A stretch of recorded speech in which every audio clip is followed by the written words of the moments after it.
Hey, man, what a great night on campus in Rocky Top, man. Like, fan base, unbelievable energy.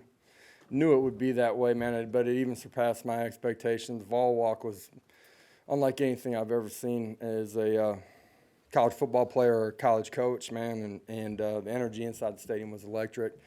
You guys are a huge part of this win tonight. Appreciate everything that you guys have done here as we've tried to build this program.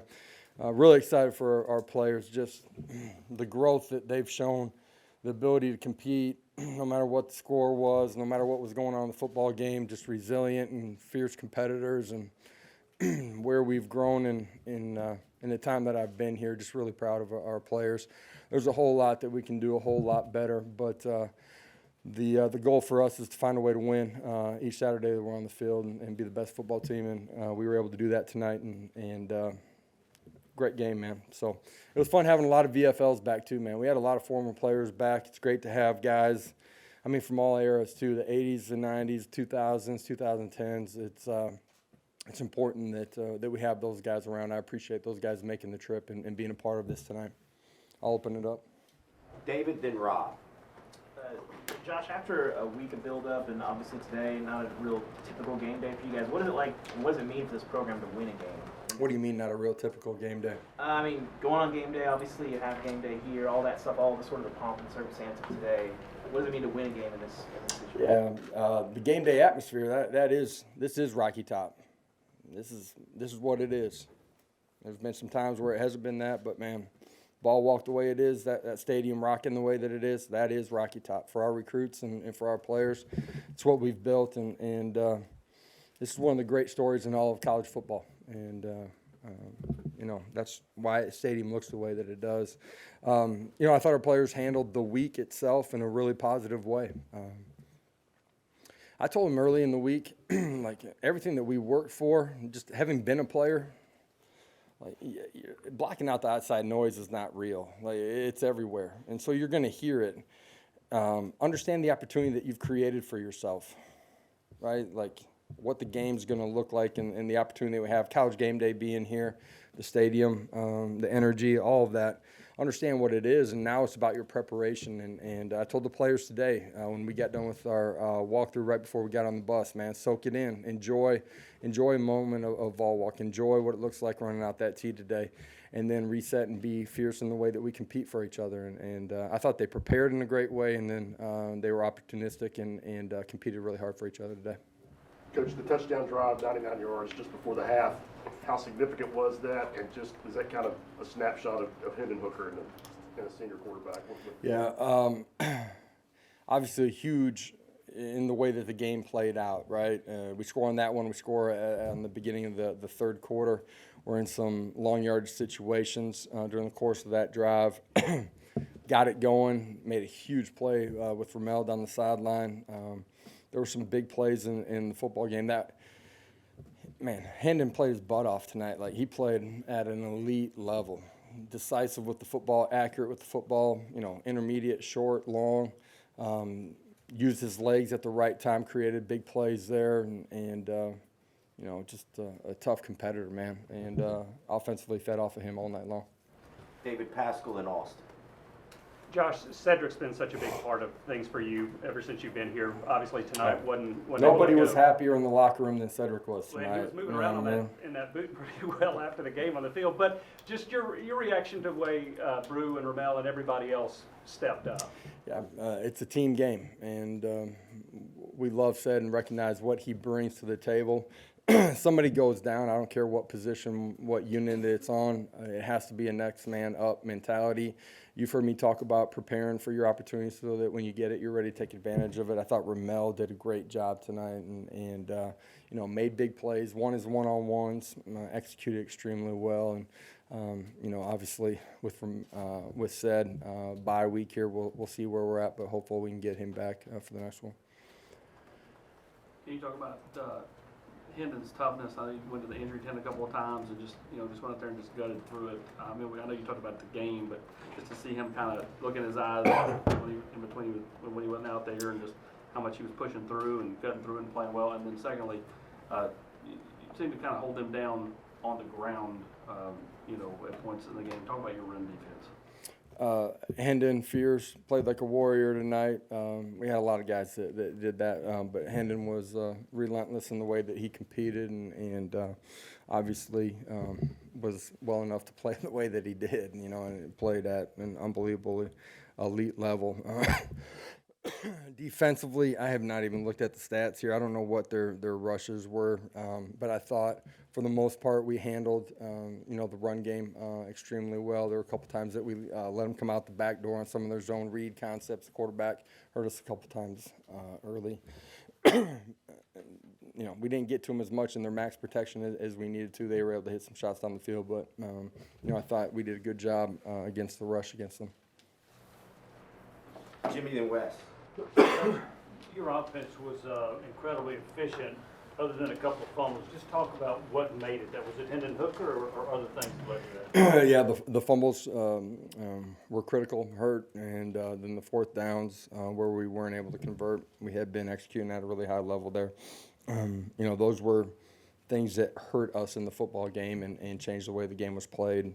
Gave them an opportunity, to hit an onside kick and have a chance there at the end. But at the end of the day, there's a lot of things in all three phases that we can get better at. However, we'll take this one and enjoy it.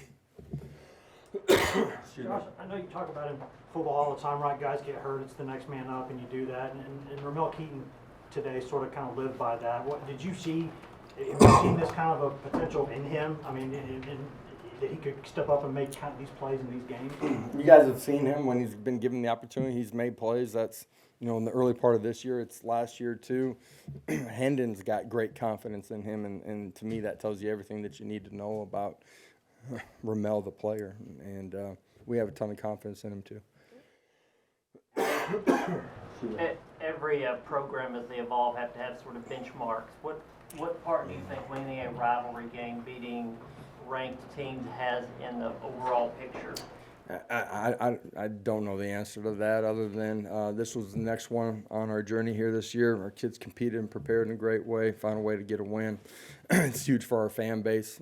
Obviously, the past is the past for the guys, coaches, and players inside of our program, but it's something that obviously our fan base is aware of. But I'm really proud of our guys, man. They compete, man, and today was a great example of that. Joe then Vince. Yeah, Josh, just wondering what you're thinking there down the end after they get that onside kick, they get kind of within range, and then the aggression that you guys had on that final play. Yeah, make a play. Didn't want to be able to just sit back there and pat it all day long and find a way to get off the football field and come away with a win. Obviously, Hans team, we got to find a way to come up with that one on the second attempt, and there's some things that we can do better. Clock management to change that too. Josh, a couple things. I know a lot happened afterwards, but how big were those defensive stops early when Florida drove on you guys a couple of times and they came away with no points? Yeah, the early part of the game, both teams go down, don't get points early. The stops, the missed field goal, the pressure we apply on the field goal, all of that was a huge part of the football game. And our kids were resilient, continue to compete, and there's some things defensively that we did really well. There's some things that we got to get better at. Just, communication, being in the right spot as far as our drops in the secondary, playing a little bit tighter in some of the situational football. Got them in second and long, a decent amount. Just didn't get off the football field in second and long and third and long the way that we need to. I know you got to probably look at the tape, but how much did Omari Thomas pop out to you with some of the plays that he made today? Yeah, deflected ball, I think, there in the late part of it. Did a really good job in the run game. Obviously, we'll see a lot more as I watch the tape. David then Austin. Josh, when you look at Hendon tonight, how close is that to the best you've seen Hendon, and to get him to reach the ceiling that you think he can have? What do you need to see from him? I mean, it's a really efficient night, Good in the pass game, really good in the run game, decisive, controlled it. Had 6 incompletions. I don't know what they were, but, man, he was efficient and effective all night long, and fortunate and love having him as our trigger guy. I asked you about this on Thursday when you talked about just having all the recruits in and having that atmosphere. When you look around at the end of the game's over and the team's celebrating over there with the students, but you look around the stadium and it's still checker. Yeah. What do you think that? And You look at our players over with our student body at the end of the game. I've never seen a scene like that at the end of a game after it's over. It's a huge part of the impression and the energy that recruits see and feel, and it's real and it's genuine, and you know, they get an opportunity to see what the locker room's like too, which is huge, and there's a lot of positive things inside of our building, the culture that we're building. 2 more questions, Mike, then David Pascal. Yeah, Josh, I mean, obviously you've got some familiarity with the Heisman Trophy as a former runner-up. When Hendon has this sort of performance in this type of offense, do you embrace the kind of attention and popularity, I guess, that he'll get out of a performance like this? Yeah, I mean, you continue to win, you continue to play the way that he is, you're going to get a lot of attention, deservedly so. Be mature enough as an individual and as a football team to handle it, but those things are you know, as you continue down this journey here over the next month, you got to continue to play the way that he is, but he's special. Josh, you've got one of the earlier buys in the league or open dates in the league. Do you like that, given the schedule, or do you wish y'all could keep going? I know you got to. You never get to control it. You never know if it's going to be the right time. For us, it is the right time. We get an opportunity to have some guys catch their breath and hopefully get a little bit healthier, and that's in all 3 phases of the game. You know, offense, defense, and guys that are playing on special teams too. All right, thank you. We have players waiting. Appreciate it, guys. Thank you.